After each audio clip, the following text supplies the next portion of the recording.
Welcome to Throwin Wrenches. This is Eric Stahl. And I'm Daryl Scott, and welcome to the auto podcast that does not comply with California EPA regulations. On this episode of Throwin Wrenches, Honda is gearing for a fight with China.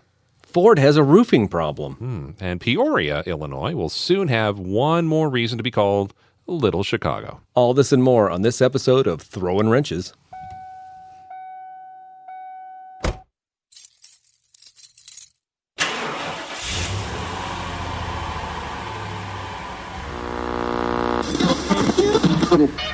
Here he comes.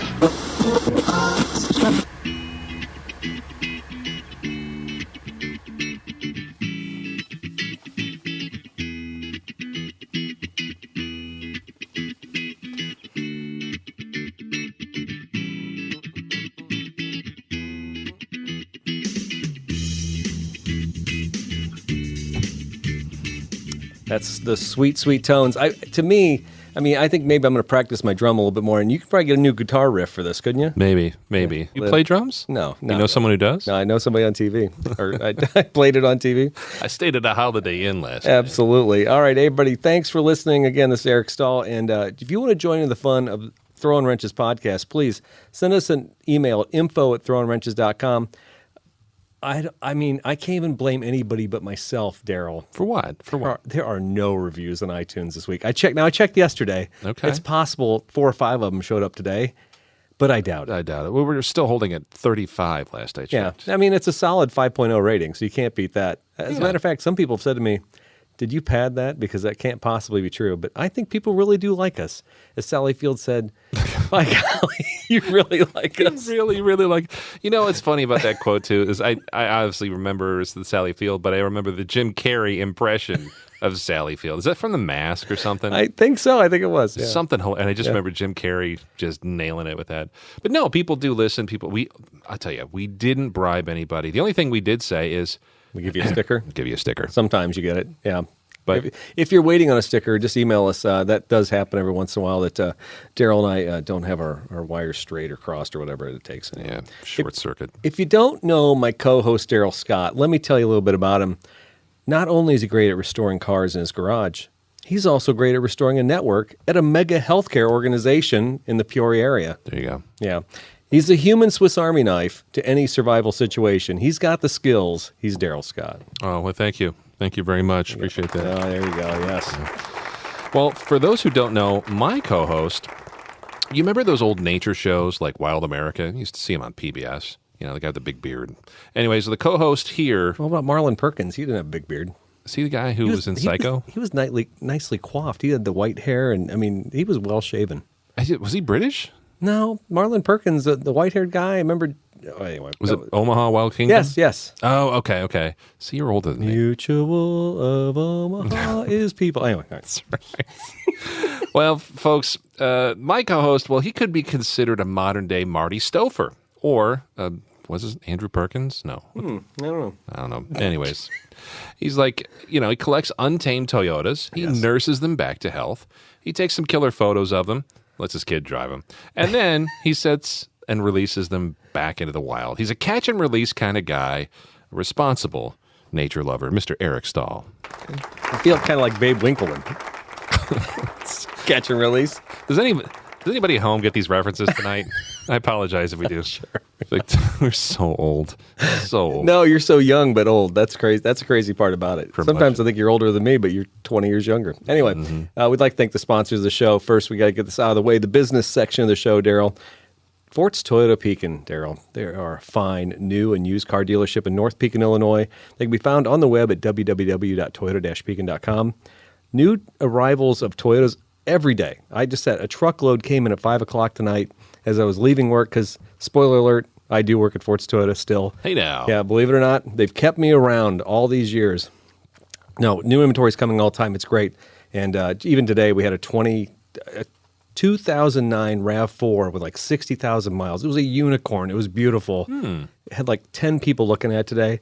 Sold within a day. I mean, just so much fun to see, the great inventory that comes and goes out of there all the time. So contact your favorite salesperson or contact me and I'll direct you towards my favorite salesperson. We'll get you hooked up on a new car or used car.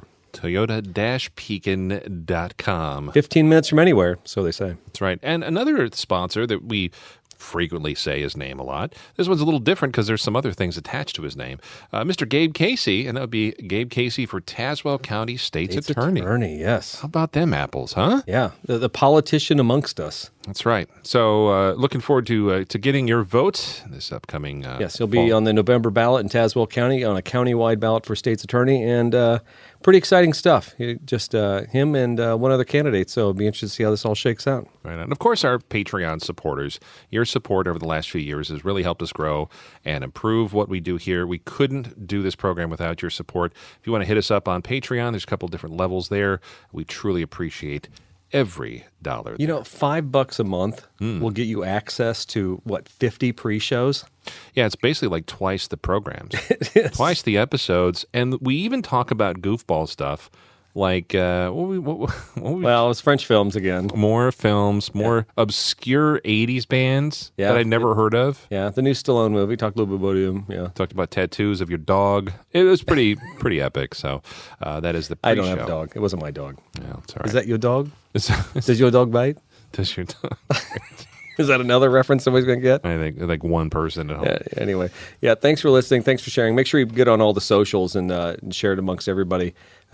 Daryl, I mean, you got the TikTok going on, and then the Instagram at Throwin Wrenches. Yeah, we're at Throwin Wrenches. You can follow us there. Yeah. Not much going on in that department. We did play around in the garage a little bit. Got some cool stuff there added. Got my little thread checker. That was my last video. Yeah. My last TikTok, which somebody said genius, which I thought was good. Was it Steve Brown? It might have been. Okay. Yeah, it's pretty. I didn't pay him to say that either, but No, Steve's a classic lurker, but then he hops out and gives you a high five. So he does. He's watching everything all the time. He's also a great follow on the gram and on TikTok. Yes, absolutely. At Cannonball GMC. Absolutely. Check it. So we're gonna try this segment out here again. I mean, this is your and Gabe's segment. We're going to bring Gabe back on the show because I'm sure it's been a couple weeks since Gabe's been on, and I'm sure he's attempted to buy something. Oh, I know. I think since you two haven't hung out in the last 3 weeks, neither of you has bought anything. No, in fact, we're both trying to sell stuff. I'm trying to sell parts. He's trying to sell cars. Anybody's interested. He offered me a Volkswagen for sale. Really nice Volkswagen Cabrio. Is it 83? Yeah. 83. He never drove it this year. Yeah, it's like a Mark 1 Golf, or as we know him here, a Rabbit or Wabbit. So the segment we're talking about, folks, is what have we tried to buy? Or thought about buying, I guess. Or should we buy? Yeah. Not much. I don't know.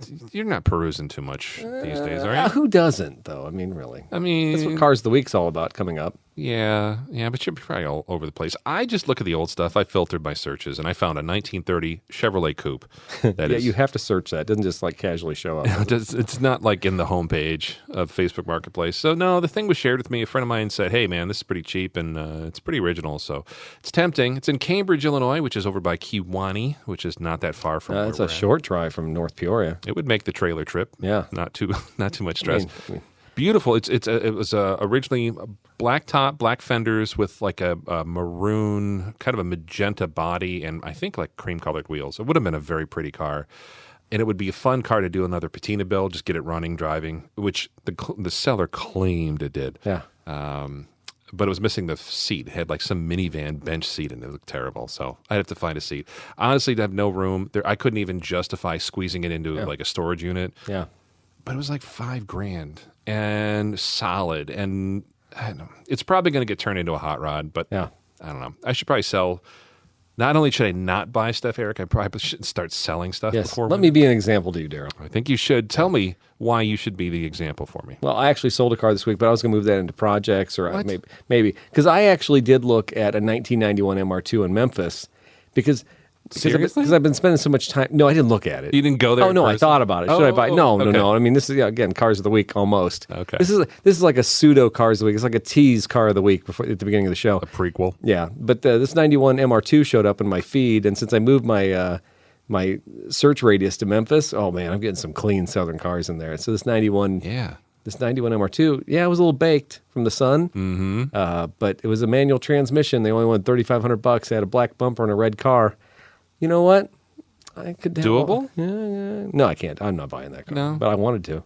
Would you? I bought it in my mind, and then I sold it. So. Something you could nice and solid car. Something you could buy down there, flip up here for like another $2,000.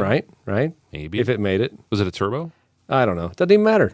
No, that's true. For that money, that money, those were neat looking cars. They were. The problem is because that car's mid-engine. If there was a problem with thermostat, if there's a problem with the radiator, it's like engine out. Guess what? I will not make it back to Peoria, Illinois in that thing. It would probably be stranded on the side of the road. Just get a AAA membership for like a day and then cancel it. All right, let's move on to projects. Now, projects where Daryl and I talk about the things we have going on in our garage. Mm-hmm. And I have been away from my garage, but I still got some stuff done. One, the 97 Tacoma made it into the shop because, did I mention on the last show that my son had blown out the belt on it when he was taking out fireworks? No.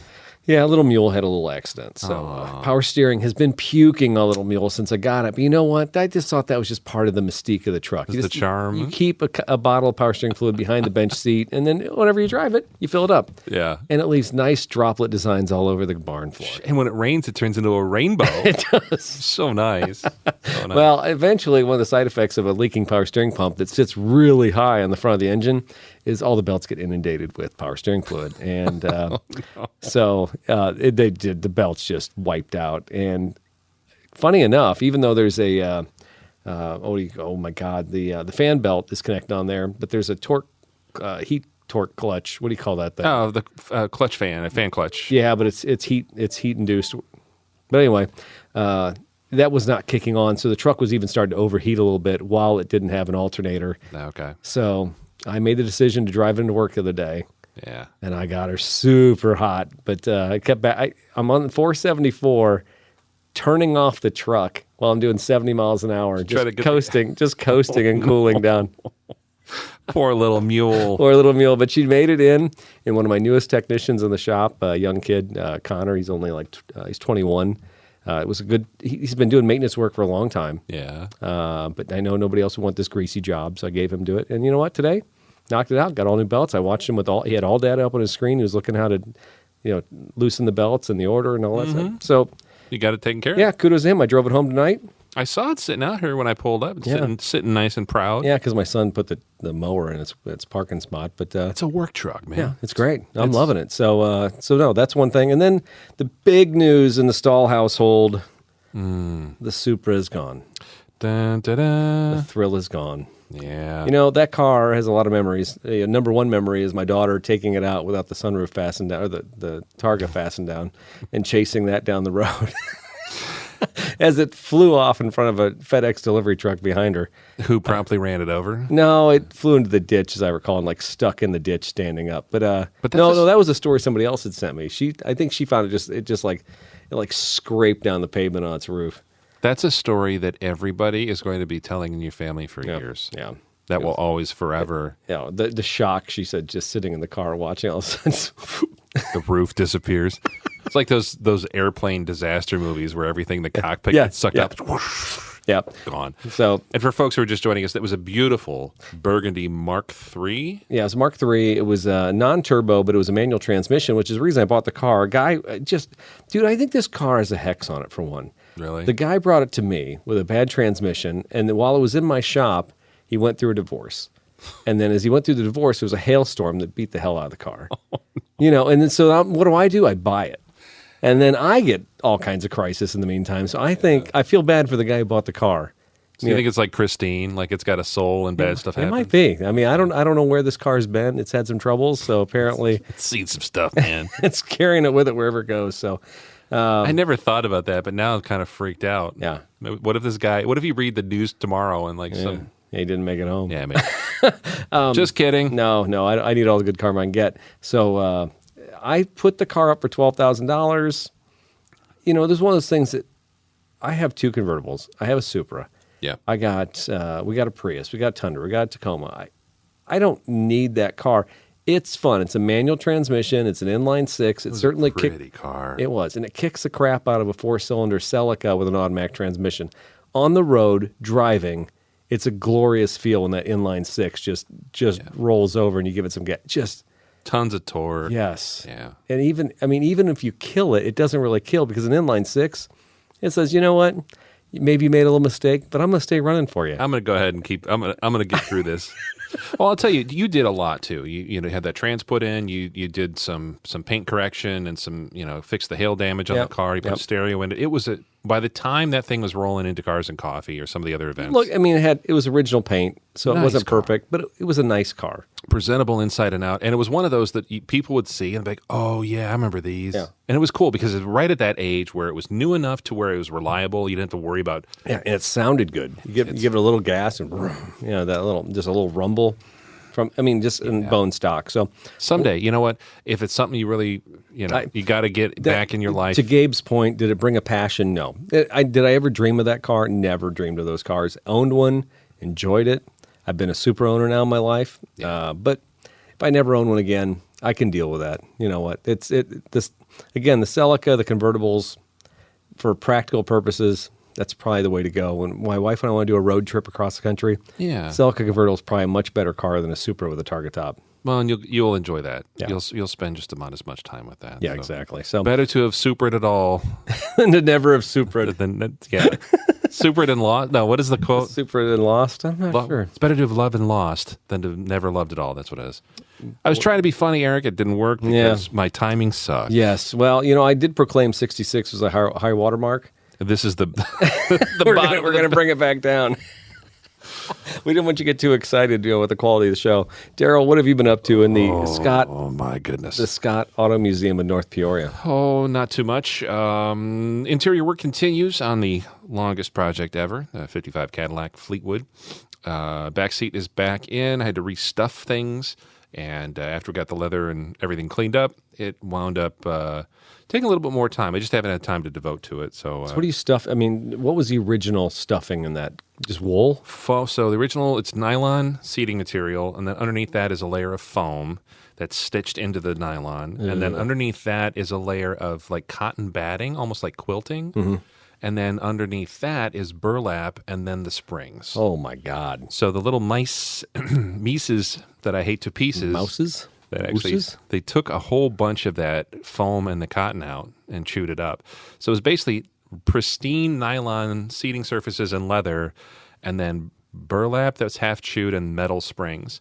So if I didn't do anything, your keister would have a spring sticking out of it. Mm-hmm. So wouldn't have been good for anybody. So I wound up cleaning everything out, sanitizing, reconditioning the leather, got it looking great, and then I kind of got into I kind of got into vapor lock where I'm like, what do I do now? Upholstery shop they're going to want to redo the whole thing. Yeah. Look at that and like, sure, it's in nice shape, but I'm not. So there's no way there's not like hog rings you can like release the fabric from the springs? I could, but the nylon is it's not brittle, but it's not very forgiving. The leather probably would have taken it just fine. It's that center seating areas that's all this like really neat kind of a waffle weave nylon. And I was too concerned that I would either rip it or it'd be, threadbare when I tried to stretch it back over.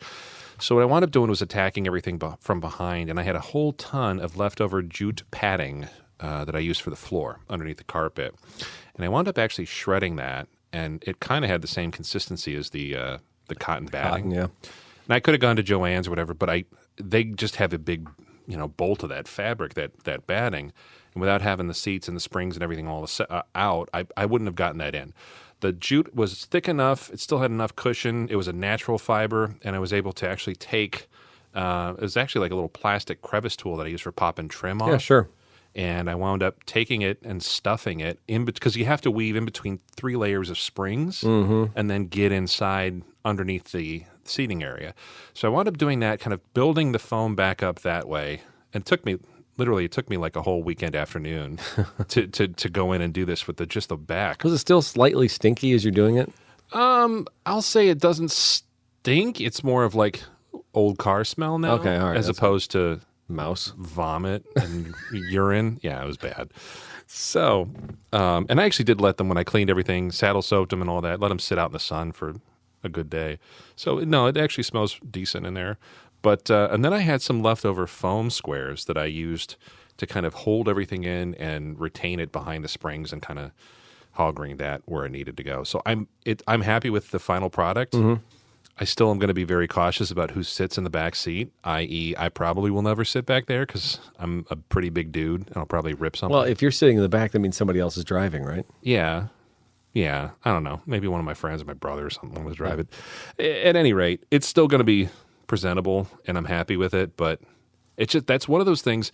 The difference between what I'm doing here and what I did with my 47 Chevy and even the Volvo for to some extent, it's a different approach when you're just doing a preservation cleanup and preserving the original stuff versus a complete restoration.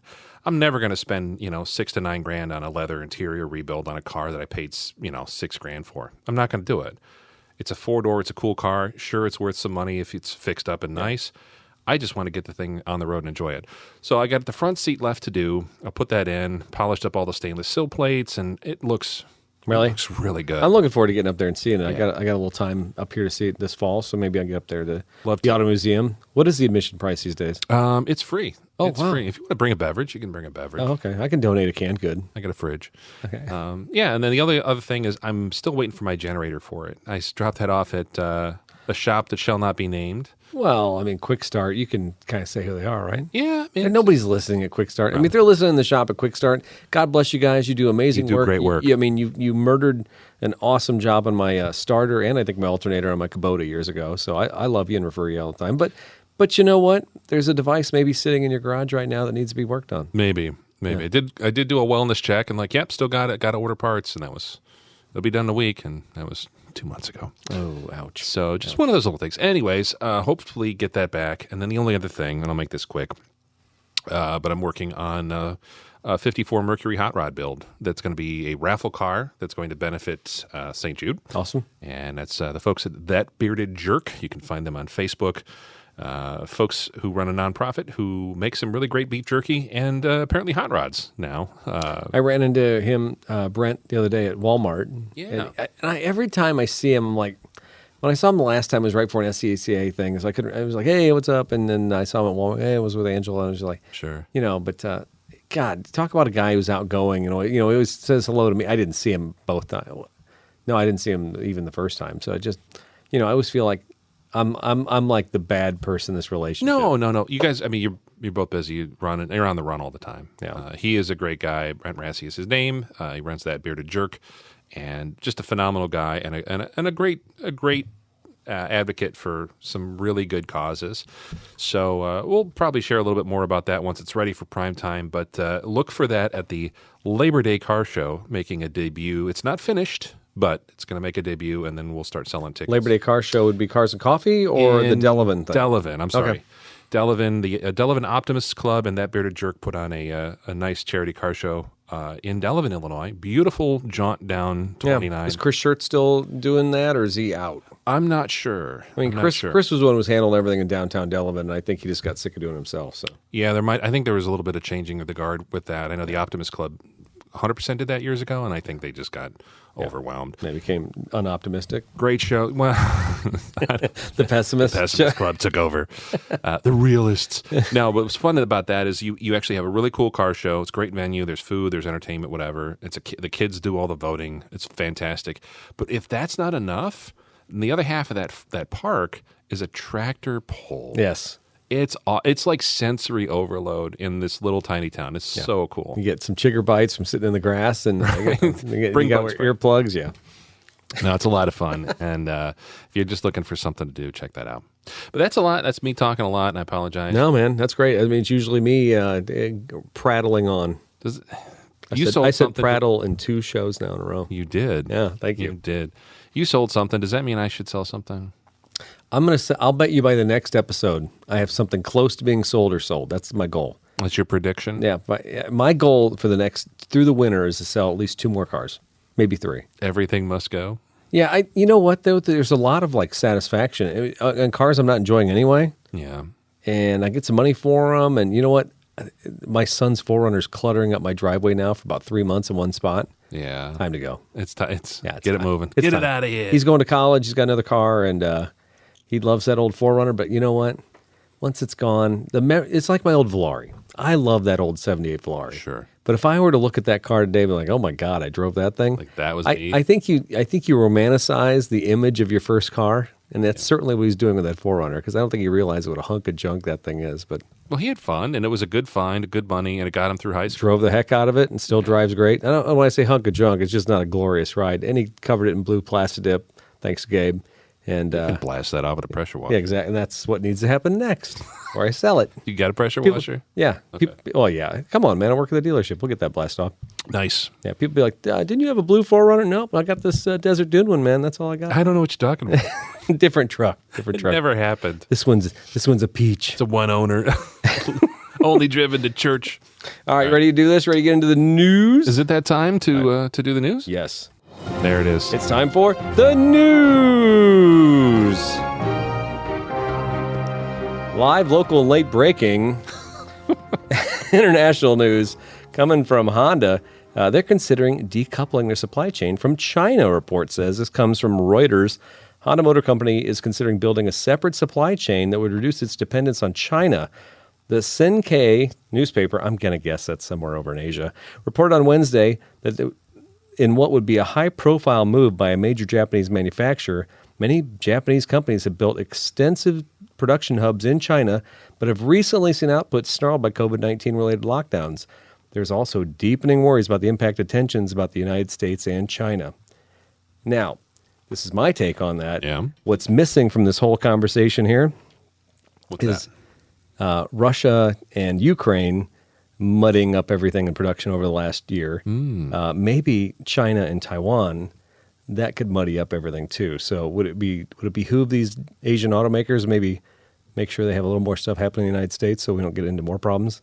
Somebody was just talking about Apple and some other tech company. Foxconn? Yeah, no, it was something like that where they were bringing stuff. What do you call it? Insourcing, basically. Moving it. What do you call it? Not offshore. What's the opposite of offshore? Onshore? Reshoring. Okay. I don't know. Shoring up? She offshores by the seashell shore.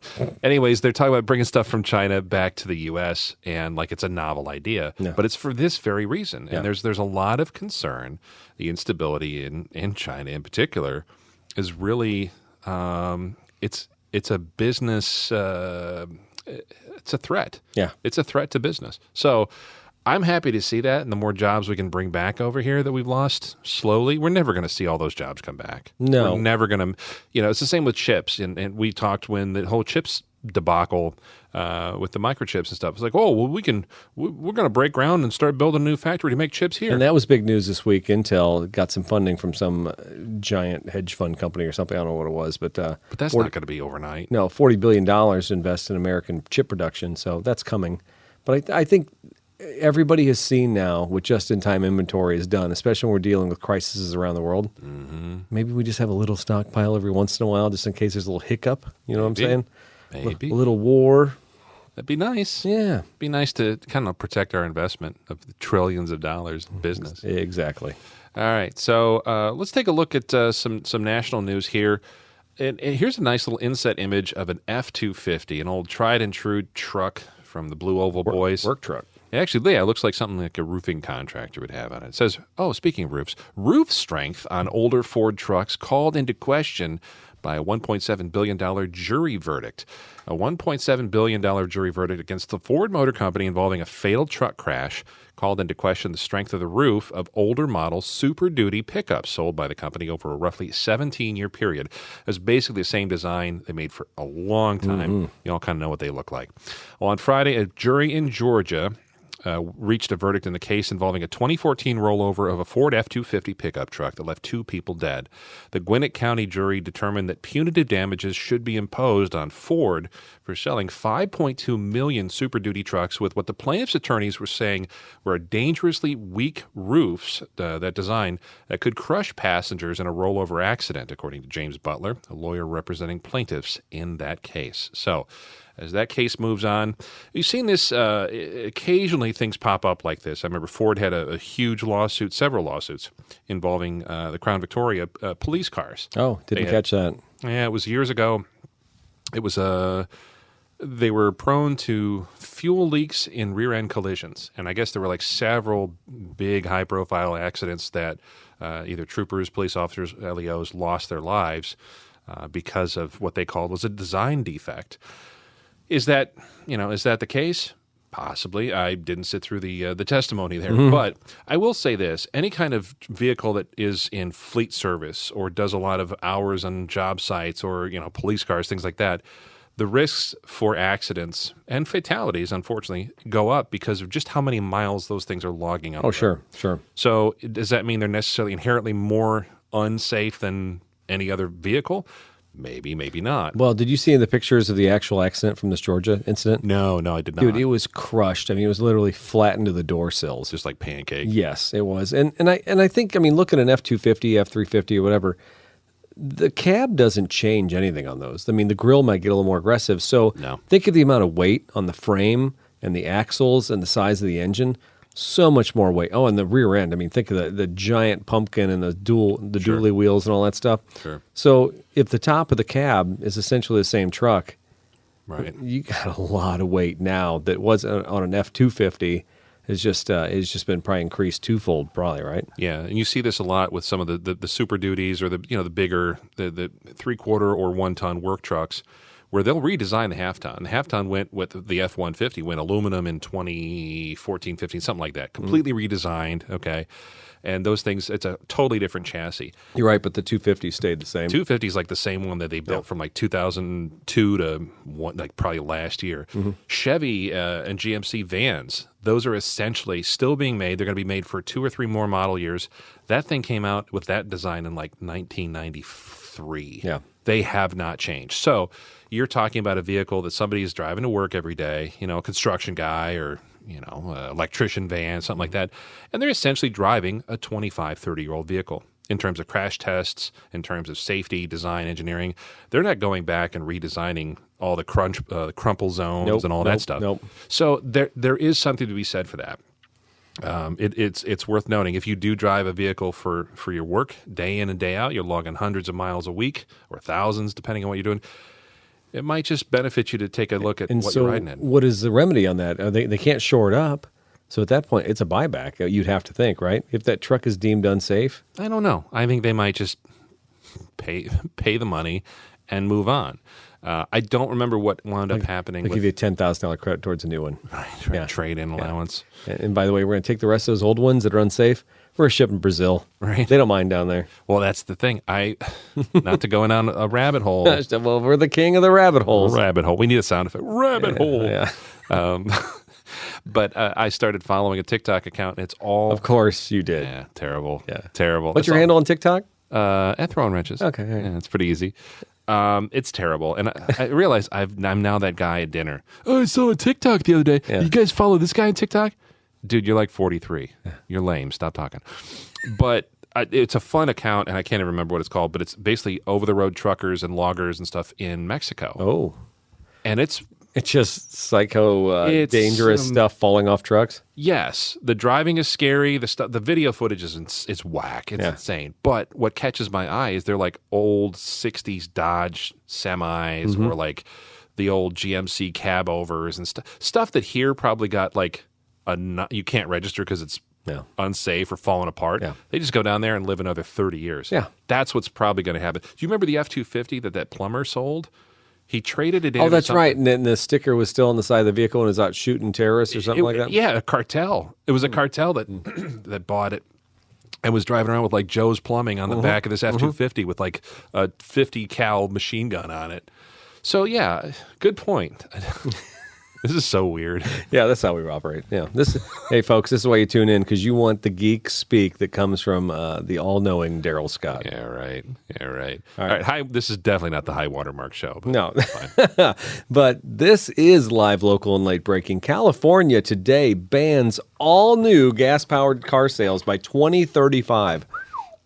This article, I'm not sure where it came from, but Pras Subramanian, the senior reporter, came out with this one. The state of California has approved a first-of-its-kind rule that will ban the sale of all new gas-powered cars in the future. The California Air Resources Board, CARB for short, voted to require automakers only sell new electric cars and certain hybrids in the state by 2035. The action is the strictest ruling banning gas-powered cars in the United States and worldwide, and the EU's proposal to ban the sale of new gas-powered cars is still being hammered out by member countries.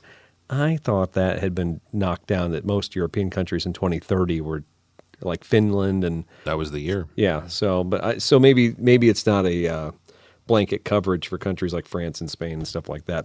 The climate crisis is solvable if we focus on big, bold steps necessary to stem the tide of carbon pollution, says California Governor Gavin Newsom on Wednesday. Newscom proposed 30. Oh my God, let me back up here. Newsom. There you go. Yes, that's the governor who I just spoke of. Proposed a 2035 ban 2 years ago with an executive order, and he directed CARB and others to determine how to implement the plan. The rule requires that automakers hit milestones along the way, and by 2026, 35% of new cars in the state must be zero-emission vehicles, and that rises to 68% by 2030. What do you think about that? I mean, this isn't crazy. When I was listening to the news today on the way home, I think California pats itself on the back. Is what the number 10 economy in the world? Yeah. It's something like that. So pretty impressive. Yeah. So when California makes a rule like this, they know that they are going to have other states and other countries that are going to be like, oh, if California does it, we can propose this because we know this stuff is driven by economics. Manufacturers aren't going to do it if it's not going to benefit them. But if they see 10%, a state like California that buys so many cars making rules like this, they're going to have to keep that in mind. Nobody doesn't want to sell cars in California, right? Yeah, it's a huge market. Yeah. And when you think of car culture as an American, where do you think? You think California, you think road trips, coasts, you right? think Route 66, coastal, PCH trips. It's really one of the, and the design, frankly, of most of Southern California it's all freeway. Southern California is not walkable like New York or Chicago or Boston. No. It's not like you can walk from suburb to suburb. No, you can sit in long lines of traffic, but you certainly can't walk it. So by 2026, they're saying 35% of all cars are going to be sold. But a zero emissions car, that's not a pure EV car. A zero emissions car is a hybrid car, right? Generally, right. Is there 30? If you look at average vehicle sales, and I'm not a huge numbers guy, but what's the average number of zero-emission vehicles sold? I don't know. Percentage-wise in the U.S.? That would require the mighty Throwin Wrenches data team, and we did not bring them onto the episode tonight. We didn't. No. I'd venture to guess. You see those stickers on cars. Subarus say, Dude, anybody who ZEV. buys a RAV4 or Highlander or any of those cars anymore, they don't get the hybrid option. I'm like, man, that doesn't seem even smart anymore because it's only like a $2,500 option. It's not that much, and the benefits to, especially fuel economy, but also resale. That's a huge people want. Now, and I mean, that's a 10-year option to me. A hybrid car is a 10-year option because you're going to require some hybrid work in 10 years or 200,000 miles. That's my general rule of thought because in my real-life job, I'm a service manager, and I know these things. Oh, you see that. Yeah, but a gasser, I think you can keep for 20 years, and not have to worry about these things. But the lifespan of how much money you're going to spend on gasoline, especially when gas gets to $5 a gallon, as we saw recently. Right. We're going to have these ebbs and flows. We've seen it before. I remember it happened, 10 years ago, I think, during Obama, we saw $4 gas, didn't we? It spiked. Yeah. And everybody lost their mind. And everybody sold their cars, and they bought hybrids and stuff like that. But guess what? A couple years later, it was down to $2.25 a gallon again, right? Everybody's buying Yukons and Escalades. Yeah. So let me ask you this, because this is also going to come up. It always does when we talk about California, because California becomes, and rightfully so in some ways, but becomes the punching bag for like all crazy, quote-unquote, harebrained environmentalist schemes by certain members of certain parties, okay? And sure, there's that. But when you do have a legitimate ecological issue, I mean, there are several parts of that state that really, up until catalytic converters came out in the 70s and we really started paying attention to emissions, were really not pleasant places to live for most of the year. We had people with asthma. We had people with, serious ecological issues because the smog would sit and hover in parts of the densely populated part of that state. Sure. Now, when you talk about EVs and bringing all this online, then a lot of folks like to throw out, well, that's the same state where they got rolling blackouts like all the time and the infrastructure and all that. Do you think that infrastructure is going to catch up for the EV transition, not only nationwide, but specifically in places like California, which kind of want to set the bar and be an example? do you think that state's infrastructure is able to handle that? I mean, okay, so I'm not Nostradamus here, but Look at your crystal ball. You've got a magic 8 ball there. Yeah. Let me rub on my crystals. Ask again later. My stemware. I mean, I had this conversation the other day. It was about farm tractors. It was the same thing. It was like, oh, the grid can't handle John Deere electric tractors. Yeah. And, but I'm slapping solar panels on my barn. Mm-hmm. My neighbors are all slapping solar panels up.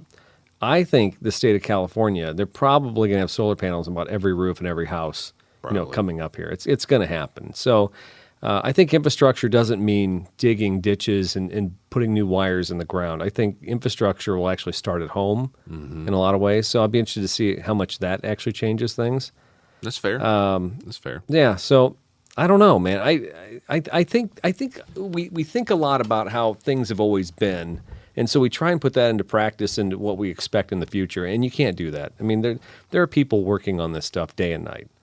The easiest transition would, like you're saying, would be a solar, like some sort of Tesla, like setup at home. Yeah, where you have a solar and or you're banking energy back the other direction, and maybe it's not even a solar, cell or not a bank cell in your house.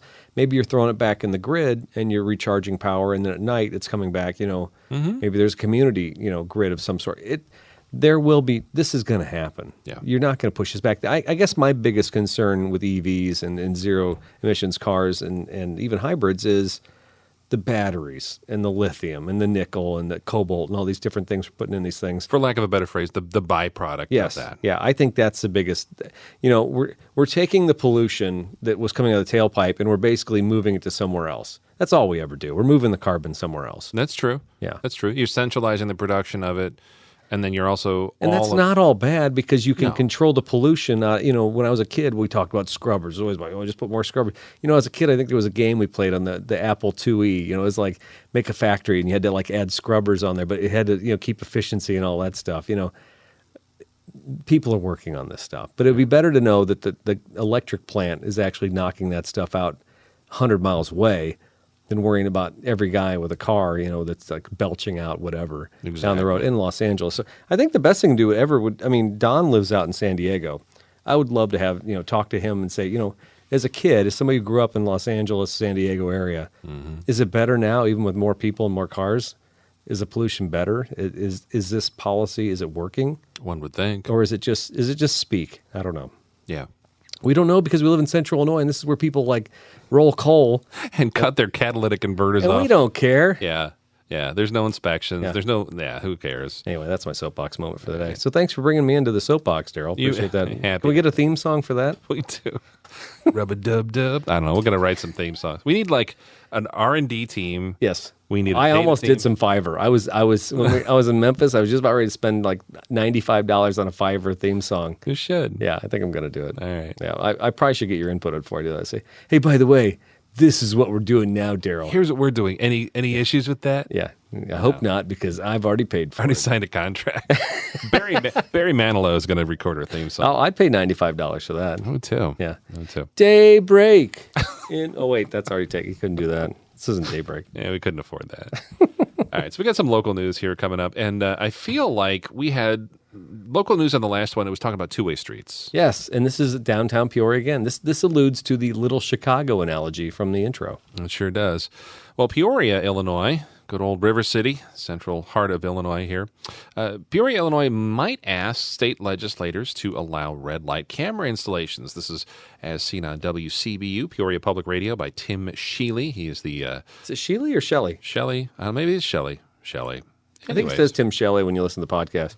Sounds better. The Peoria City Council may ask lawmakers to allow the cameras. Automated cameras monitoring intersections for motorists running red lights are currently allowed only under state law in 8 Illinois counties, all in the Chicago and St. Louis metro areas. Well, motorists caught running a red light by a camera can be issued a ticket. Peoria City Manager Patrick Urich said some Peoria City Council members are concerned about traffic safety. Yeah, they are. Yeah, they want the county and its municipalities added to the list of those communities. It's, quote, to try and curtail some of the illegal behavior, and with being nearly 22 police officers short, it's difficult for us to focus on traffic enforcement, said Urich. So the city is going to install 16, well, they already did, 16 automatic license plate readers earlier this year. There's a law enforcement tool, a grant from the Illinois Department of Commerce and Economic Opportunity. Could fund the purchase of 150 more, but those aren't used to issue traffic citations. What do these things do?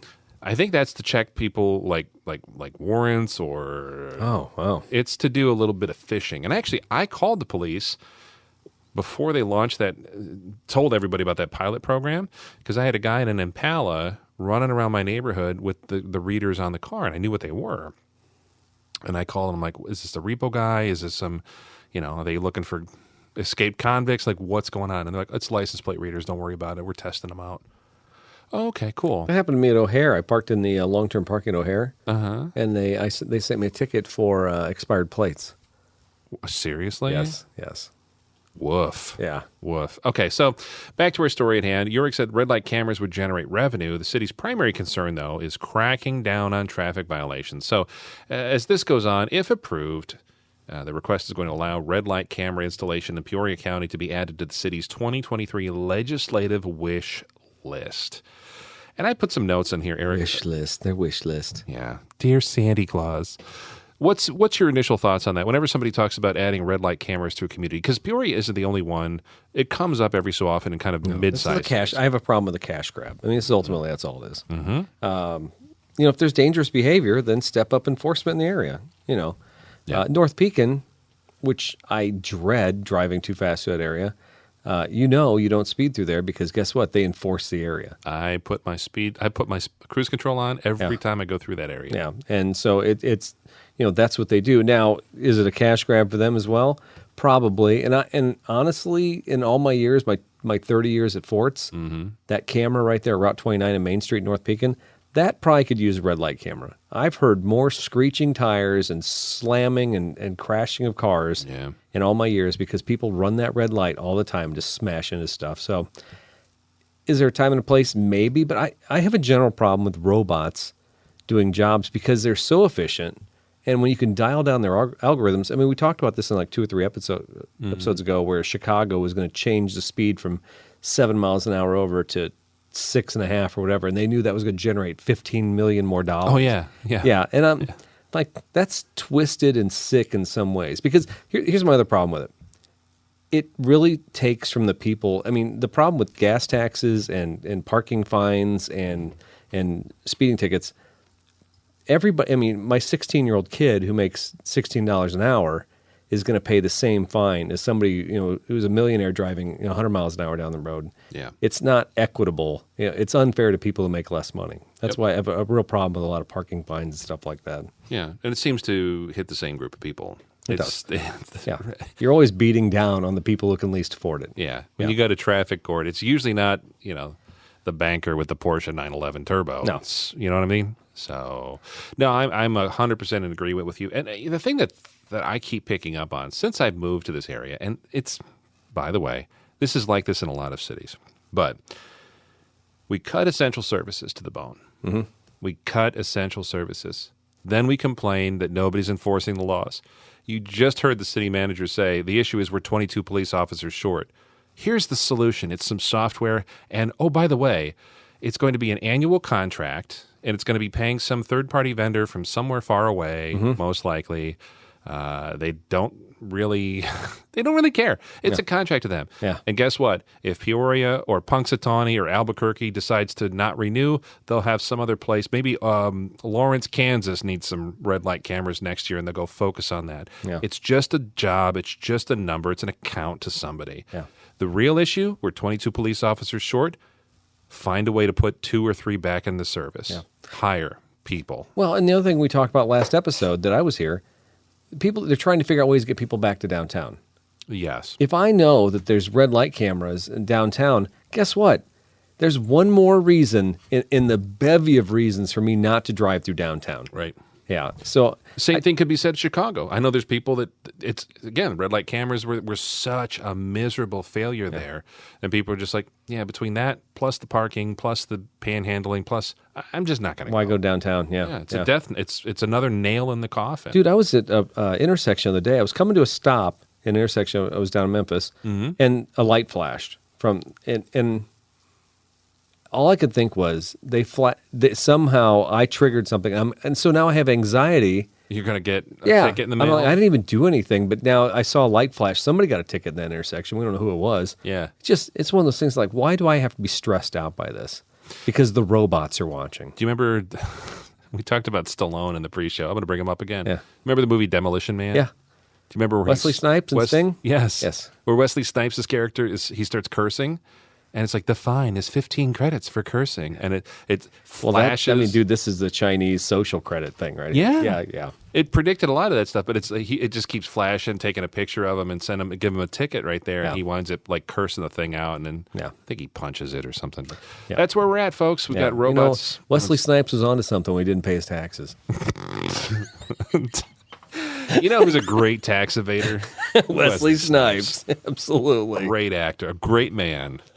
You ready for this? Let's oh, gosh. Cue it up. What button is it? Is it button 7? Is it 8? Is it 9? Is it the green one or the blue one, Daryl? Oh, my goodness. It would be nice if I... He's got to go to the menu. I got him totally flustered. No joke. Oh, here it actually says what it is. There we go. I think it is that time, my friend. All right. It's time for your moment of Musk. All right. Thank you, Gabe, for that fine intro. Elon Musk tells Tesla owners, don't complain about a buggy driving system. This is by Craig Trudeau of Bloomberg. Elon Musk doesn't want to hear complaints about consumers trying their driver's assistant program on his Tesla. He plans to start charging $15,000 for this program in the next couple of weeks. The chief executive officer scolded a Tesla owner who posted videos on Twitter on Tuesday showing a new beta version of the system marked as a full self-driving system at times struggle with right turns and other basic tasks. The customer wrote that he spent more than $32,000 paying for this system multiple times. And Elon's response on Twitter, because that's the best place to talk to your customers, 10.69 is a limited release for a reason. Please do not ask to be included in early beta versions and then complain. Musk announced over the weekend that Tesla will start charging $3,000 more for self-driving, which will require active supervision and doesn't make the company's vehicles truly autonomous. California Department of Motor Vehicles has accused Tesla of misleading consumers about this technology, and the U.S. National Highway Traffic Safety Administration is investigating whether the automaker's autopilot system is defective. And that is your moment of Musk. Bump. Wow. How about that one? Did I get that in a minute? Did I do that in a minute, or was that 2 minutes? Minute and a half. Wow, that's pretty strong work. You fly through that. Well, so now I get where Elon's coming from, because honestly, if you're on a beta version, you should never complain. But if it's your car driving itself, I think you might have a right. You're saying the stakes are a little higher. Yeah, I mean, when I had Winamp and I was using the beta version of Winamp, and it was a little buggy, it's not quite getting the picture of the song, of the album cover. My Ben Folds 5 skin isn't working on this Winamp player. Exactly. Yeah. Versus my car's heading towards a tree. Yes. The stakes are different. Yeah. So the beta, I just don't even know how beta can be released on the road. No, we'll fix it in production. That's 10.69. I was talking to Regan about this today. I even wonder now, in the future, should we even have model years of cars? An iPhone doesn't have a year. It has a model number. Right. Yeah, good point. And so the whole thing is backed up by a software version. Yeah. So going forward, would a Tesla S just be version 3, an S version 3, and then whatever software is in there is the car? I imagine the federal government would have a problem with that because they're going to want to put a year on everything. But does a year really denote the car and the technology inside? Not really. I would think the only reason it's there is to identify something for ownership or registration purposes or tax purposes. Old school, Daryl. That's just old school thinking. Guess. Let's move ahead. Oh, cool, sweet. What year car is this? I don't know. It's a version 10.69. Go in the settings, hit about. Exactly. About car. I don't even know what year my iPhone was made. I just know that I have to go to the setting, and I can tell you. And I can also tell you, Apple sends me a nasty message in about 3 years saying, by the way, we're not going to support this version of software on your phone anymore. End of life agreement. Exactly. Yeah. No, that's a good point. I didn't think about that. Yeah. The other thing that's interesting about this article is there somebody in a video vault somewhere watching the activities of your car because it's not truly autonomous? Like just some poor schlub in a Yeah. data center Yes. somewhere and being like, Kevin's not doing so hot. Yeah, by the way, this car just swerved a little bit, so now we're going to put you on the camera. Maybe it's like you remember like the remote pilots that were flying drones over in like Afghanistan and stuff? There was like a bunker, like some Air Force base in Colorado where it was just like 200 chairs and basically guys just like flying them. Mm-hmm. And I'm wondering if that's how it's going to be in the future with autonomous stuff. Yeah. Makes you wonder, I mean, if somebody can take over manually, which I kind of like that idea, but at the same time, like, how many cars will one guy be responsible for? Because you know how this works, Daryl. Mm-hmm. You know, we're going to set up a bank. We're going to have this whole QC set up. And next thing you know, it's going to be some budget cuts. And maybe, you know what, why don't you pick up an extra car? And you know what, we're no one overtime, guys. So we're going to really need you to watch as many cars as you can during your shift. Next thing you know, disaster. Trudy's got PTO the next week. So you're going to have to go ahead and cover like 20 shifts. Yeah. 20 cars in autonomous settings. Just keep an eye, be fine. Just when something starts beeping, just handle it. Yeah. You ever go to like a really bad nursing home? And, yeah, I've been to a couple, yeah. Well, it's kind of like I think the monitoring there works, where you have a central station, nobody's in the chair, there's 20 monitors and a 5-alarm fire, and everything's beeping. It sounds like fryers at Arby's, just beep, beep, beep, because somebody's fallen and there ain't nobody there. Yeah, and you just hear screaming, the people down the hallway. Yeah, exactly. Yeah. That's exactly how the future is going to be. We just described the future. Oh my gosh. Idiocracy, but with a touch of madness. All right. Wait, that is madness. Dude, this is the most depressing show we've ever done. No, we're working on the high water mark. I think, when do we reach it? I don't know. I mean, I don't want to be dystopian about the whole thing, but I think, and I'm a realist, but I love technology. I love the future. Yeah, right. I do. No, I know. You like technology. I do, but I just think sometimes I think we overthink things. Is that what it is? Maybe we expect too much. I think my wife or somebody close to me once said, "You're not a pessimist, you're just a frustrated idealist." Maybe. That's what it is. You want everything to be nice, everyone to be taken care of. You want to have everyone have the same nice quality of life. Maybe you do. I don't know about that. What, you want someone to be homeless? No, I don't want that. But but we're talking about first off, we're talking about somebody driving a Tesla. Yeah. So they're far from homeless. Okay, that's true. So let's not drag the homeless into this conversation. I'm just saying, you want the best for most people. I do, but I also understand. I understand bleeding edge. Don't you understand bleeding edge? Yeah. So the guy who paid like way too much for a computer that doesn't do everything he thinks it's going to do. The same thing with a guy who buys a refrigerator that's got like a giant monitor on it that's supposed to order milk when it's low. Right. I mean, when the stuff doesn't work, you're like, haha, you bought something that's bleeding edge. And so if you buy a Tesla and you have the auto system in it and your version 10.69 on the beta and it's not working right, haha, you're bleeding edge. I think that's just the way of the world in some ways. The problem I have is, what's the expectation for something that's on the road and could kill me? That refrigerator, because I didn't get milk, isn't going to kill me, likely. No, it's a minor inconvenience. Yes, yeah, exactly. Unless you drink that milk. Yeah, unless it sours. It's expired.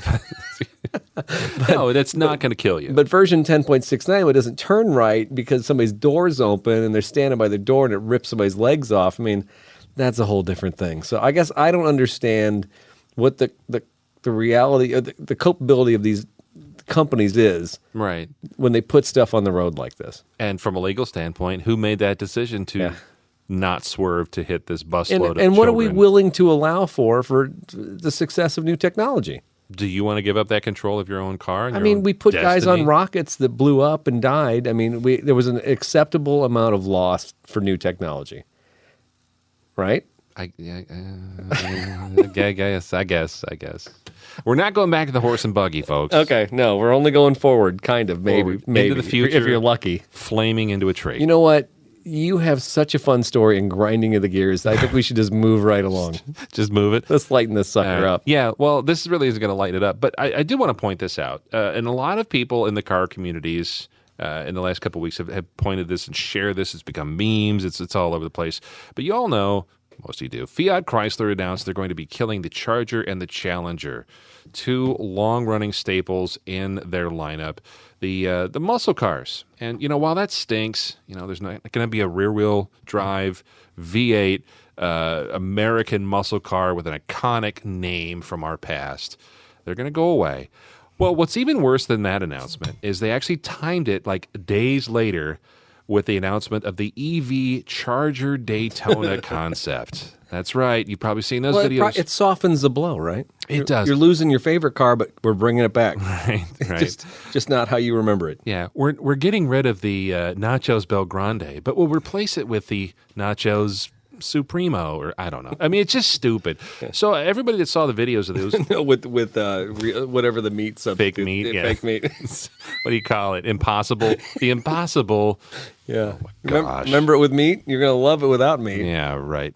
It's protein now. Protein. Anyways, so this thing came out and it made the rounds as well. A Dodge CEO, guy who's been at the helm since 2015, even though we never heard of him. Tim Kuniskis talks about what a great advance they've made with this vehicle. And they talk about the exhaust note. And I remember seeing this and watching this video of this press release from Dodge's media room. We literally patented the first ever BEV exhaust Literally. system. This is a system where we literally have Literally. and chambers and an exhaust outlet. And when it comes out tonight and you hear this thing roaring, go and touch it. Go put your hand by the tailpipe and feel the sound coming out of it. The industry has invested. That was it. It's like a kitty cat. So I heard that, and immediately after passing out and coming to realizing that this really is going to happen, this is reality, not some warped fever dream from Werner Herzog's films. I actually remembered Alligator people. the 1986 Charlie Sheen movie called The Wraith. Yes. You remember that bad boy? Classic, man. Randy Quaid, Sherilyn Fenn. There's some cheap guy who looks like Lorenzo Lamas but isn't. So that movie, if you remember the premise, it was some dude who dies and he comes back and he's like, there's this alien space car. Yeah, that's right. None of it makes sense. But the bottom line is there was a Chrysler that was used in that. It was an old pace car and it was a really kind of futuristic design. And I think it was a PPG pace car. And it was called the M4S Interceptor. And it looked like something from the future. Really cool, really impressive. And mysterious, right? Well, I bet we could find this car. Probably could. It's probably like in a warehouse in West Hollywood. But that thing in that movie, made kind of a similar weird, whirring, electronic-y noise. And I actually have a little clip on that. So I think this is where they stole that idea from. Sounds just like it. Right. Sounds just like it. It's probably some synthesizer or something. Yeah. But It literally sounds just like it. Literally. Total ripoff of something that really wasn't theirs. I guess it kind of was. And there wasn't even, at least the Wraith had Ron Howard's goofy-looking younger brother, Clint Howard, in it. Yeah, the guy who lost more hair than his brother. He did. He's in every Ron Howard movie. Yes.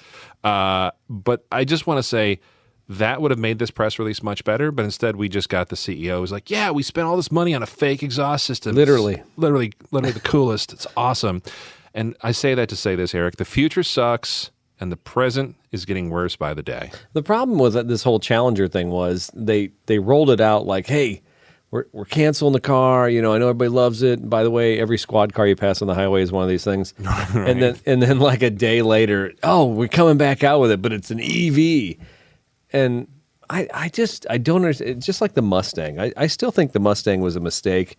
The Mach-E. I just call it something else, man. I guarantee you Chrysler has a ton of cars they could pull out of titles that they still own trademarks and copyrights on. Yeah. Just pull something else out, right? Call it. Ford's got the Lightning. They had a concept car years ago called Thunderbolt. Mm-hmm. There you go. Thunderbolt Lightning. Man, that'd be awesome. Done. Where's our check? Very, very frightening. We're Galileo. We should actually be marketing geniuses. We'd be so rich. Yeah, we would. We have all the answers. That's why people listen. I swear one time on my old beer podcast that somebody from Pabst stole one of our ideas on the show. I should have gotten a check from them. Yes, absolutely. I think I've heard this story. Yeah, it's a true story. You would have been a retired millionaire. I doubt it. Actually, it was a Snoop Dogg thing and it didn't work out. So, yeah, that's a pre-show. Maybe it's a post-show story. Maybe we'll do a post-show tonight. We should do a post-show. Yeah. All right. So we've gotten to this point in the podcast, Eric. Oh, yes. Where it's kind of, dare I say, it's our favorite segment? Yeah. There we go. I don't know what you do in your spare time, Daryl, but I know what I do. Even when my daughter's stuck in the room with me, I'm still perusing Facebook Marketplace. The best thing you can do, Daryl? You can spend time out of town and then change your circle of cars and all kinds of search. If I'm in Memphis, there's a whole different crew of cars and different people that I don't even know selling cars. That's even cooler, really, because now I get to see some serious weirdness. Cars in the South last so much longer. They really do. Yeah, so what do? I mentally purchased a 91 MR2 this week, and I thought about it, and I was like, man, you know what? Floor pans are solid on this car. I'm going to rock and roll. But it overheated mentally in my mind north of St. Louis and Litchfield. So I decided to myself, I'm not going to buy it. And that's how Cars of the Week works. Daryl probably thought of some cars this week, and I guarantee he's got a dream car, but he didn't buy it for some reason, and that's the same thing I did. But I did find a car that if I could buy it, I would. And I want to share this one with you, Daryl. This is a treat. Yeah. So there was it wasn't even a meme. It was a post that was going around on Facebook on an off-road group. It was a Suzuki Jimny group in the United States, and they were doing some mountain passes. And I don't know if you saw the picture. I shared it on Trail Team, but they had photoshopped all the owners of the Jimnys like at a larger scale. They were all like sitting outside their vehicles and standing next to their vehicles. So they looked gigantic. It almost looked like the vehicles were 1/50th scale or something like that. I'm like, okay, something doesn't seem right. And so I shared it, and then we all realized it was photoshopped. But in the meantime, I'm looking up these Jimnys, and I'm like, I don't know anything about a Suzuki Jimny. So I started looking these up. Holy smokes, man. These are pretty cool cars. I think a lot of them are primarily front-wheel drive with a rear wheel. They're like a three-wheel drive type vehicle. I don't know how it works.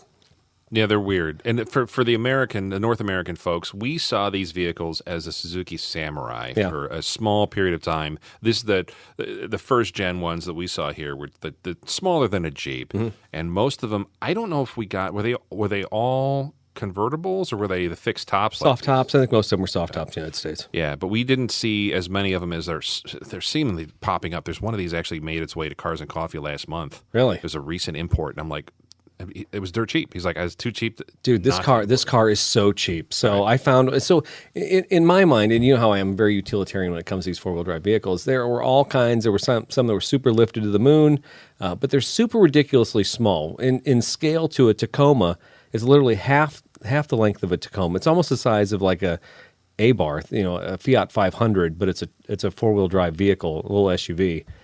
And I found one in a utilitarian khaki color with a hard top, with white steel wheels and a manual transmission. And on cars from Japan, I can get it imported to the United States for $4,500. Total out of pocket. Yes. Yeah, I mean, it's a manual transmission. It's four-wheel drive. And you know what? It's nothing special looking. But man, if I didn't have Little Mule... You'd be looking at something like this? Dude, I'm telling you what. Yeah. I love the idea of this thing, just kind of trucking around, just doing stuff. Yeah. The problem with the hardtop is, I mean, realistically, you can't do a lot of utility work with it. You can put a little roof rack on it probably. Yeah. I'm not going to drive it out to Colorado. So in my mind, I knew it was a perfect car for me. In reality, I knew that Little Mule still kicks the crap out of this little guy. So I didn't buy it, Daryl. I'll tell you what. For that money, that's a bargain. Yeah. That's a bargain just to have something, like you're saying, bang around town, take something off-road. Dude, this got Gabe written all over it. Yeah, actually, we're going to start looking for these now. Tiny little, what is it? Engine capacity, 550cc. I remember these being super tiny. My uncle actually bought one, the Samurai version. He bought one of those really cheap in Chicago and drove it out to his timeshare out in Vail. And it sat out there. I want to say he had that out there 20 years. Mm-hmm. And he finally sold it and got a 4Runner. But it was the perfect thing for him out there. They'd fly out. They got a little thing to buzz around in. It's dirt cheap, reliable as heck. And a lot of people here in the States don't remember Suzuki actually had a decent footprint in this market for about 25 years, and then they just kind of like went away. But they just never got a grip on small cars. And it was funny because I always thought they actually make pretty decent cars, and most of their stuff sticks around for a long, long time. But, once you lose support from a dealer base, no matter how good your cars are and you can't get service for them, they're going to disappear. John Beers had a Suzuki dealership. That was the last one in this area, Yeah. When we first moved here, it was there, and I remember there was a couple small trucks, and they even had like the, like the little almost mini truck. You see a lot of farm guys running around in them, but they're very utilitarian. They are cool-looking cars, and I think this little thing with the khaki color, the steely rims. Yeah, it's I mean, cool. Honestly, for $4,500. What else can you buy for that? Nothing. It's stupid cool for that kind of money. And this wasn't the only one. On cars from Japan, there were a lot of these. And like I said, they ran the gambit in price. Mm-hmm. I didn't pick out the cheapest one. I picked out the one that I thought to me was the coolest one. Aesthetically. Yeah, I mean, this is like, if Hemingway had a Jimny, this would be the one he'd have. Yeah. Yeah. Classy. It's like a Land Rover got stuck in a shrink ray. Yeah. When we were out cruising the tobacco fields down in the Yucatan, it was a Range Rover or Land Rover, but man, this is almost the equivalent to what that Land Rover Cool was.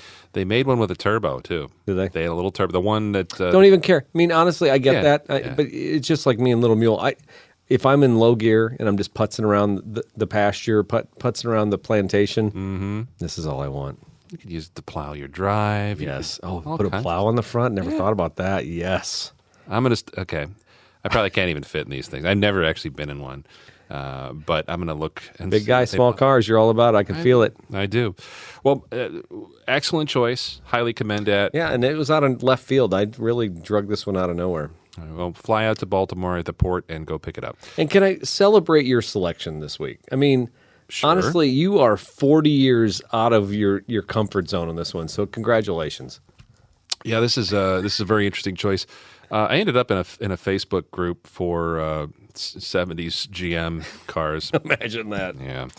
And every once in a while, some will pop up for sale. Most of them, to be honest, usually kind of rough or they're parts or something like that. This showed up the other day, and it was just a guy who was like, hey, I've had this for 10 years. I'm over it. I'm going to buy something new.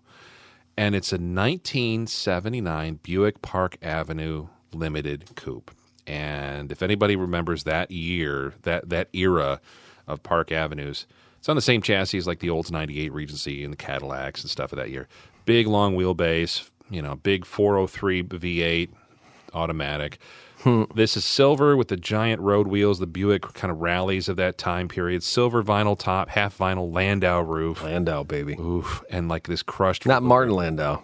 No, it would not look as good. And beautiful, like a crushed velour silver. It's silver on silver on silver. Gorgeous car. I like silver because it's understated, but these really have some lines to them. And it's just a gorgeous full-size GM car at that time period. I love the paint on this thing. There's just something about it because it's a nighttime photo. It's a silver car. Just has this glossy look to it.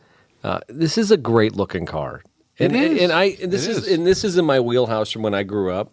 Part of me loved those old Caprices and those big body GMs. Oh yeah. But there's something about this Buick that has just some really nice lines to it.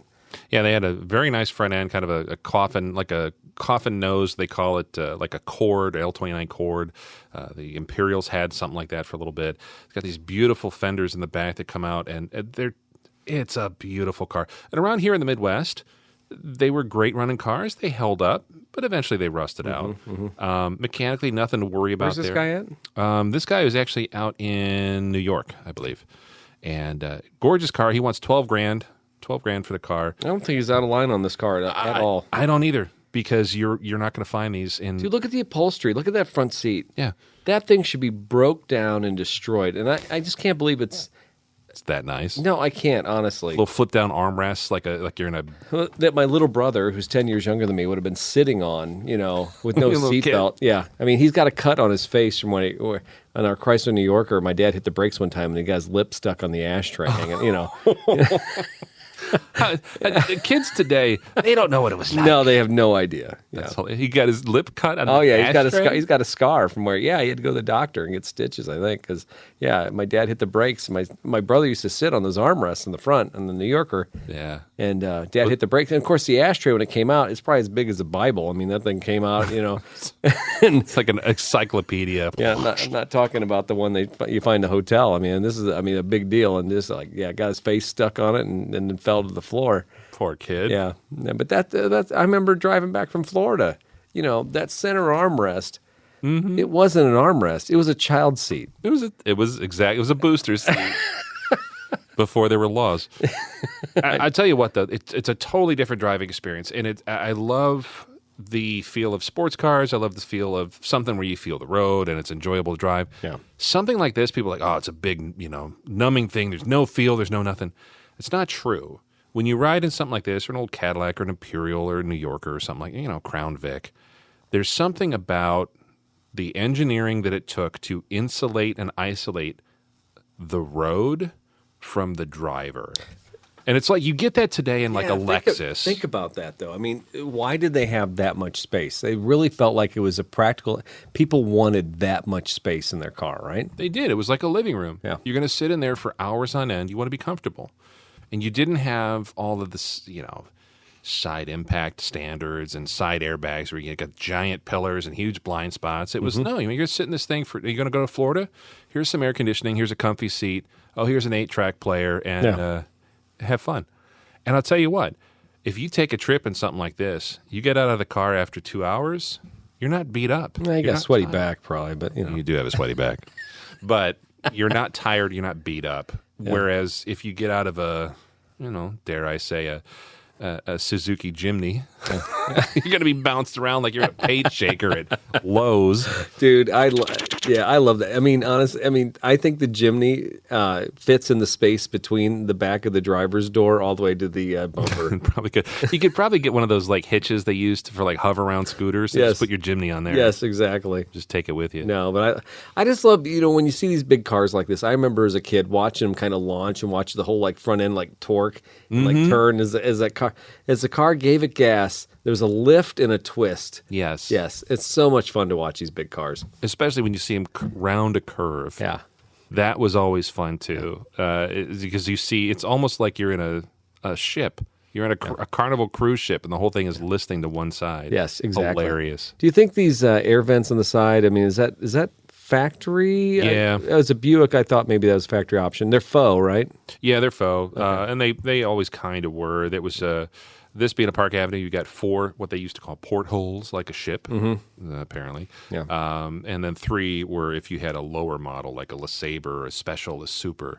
The Park Avenue, Electra, Roadmaster, Century, those are the bigger ones. So, yeah, nerd stuff, but for $12,000, I would love, if I was going to go take a cross-country road trip, I'd want it in something. Or you get 3 Jimneys, just saying.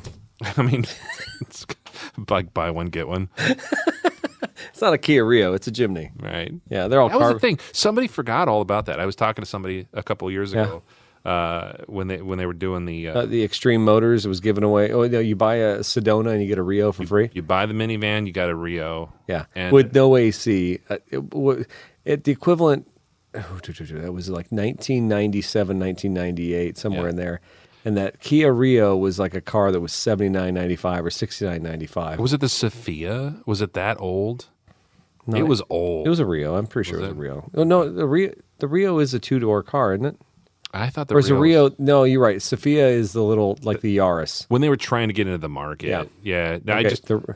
I remember Sarah's aunt did that. Yeah. She bought one, and I think she bought the minivan. I think she gave the other one to her son. Yeah, in the car, and then years later he got the van too because the car like petered out. That's the thing with those Kias; they're neat, they're cheap and stuff like that, but they're gonna. When we do the post show, we can talk about an interesting customer I had this week with a Kia, and his warranty woes. It might be kind of fun. Might be an inspiration for you folks to join the Patreon. Ooh, get some special content. Yeah, exactly. All right, what do you think? We gonna kill this thing, Daryl? Yeah, I think so. It's been fun being back in the saddle with you, my friend. Yeah, we didn't quite hit the high water mark 6.6, but you know what?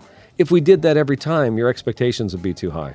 Right. You can't always give them prime ribs. Sometimes you just got to give them ground beef. Yeah. I mean, well, you can make a fine meatloaf, depending on the cut. We make a rockin' meatloaf. Absolutely. Or Salisbury steak. Folks, hopefully you've enjoyed this episode of Throwin Wrenches. Make sure you share it with all your friends and your family. Maybe just share episode 66 and tell them 67 is not too bad either. But make sure you join in on the socials. Throwin Wrenches on Facebook is a great place to go. Daryl posts all kinds of great stuff. The TikTok, I don't even know what the hell goes on that thing. But you don't want to know. Daryl's all about it. And Instagram, too. Also, make sure you stop by throwinwrenches.com. That's where you'll see all the great links to everything on this show. Again, thanks to our sponsors, Forts Toyota Pekin. And make sure if you're in Tazewell County, you're voting for Gabe Casey for district attorney. Or state's attorney. He's some attorney of some sort. He's going to do a heck of a job. So that's it for me. This is Eric Stahl. I'm Daryl Scott. We'll see you next time.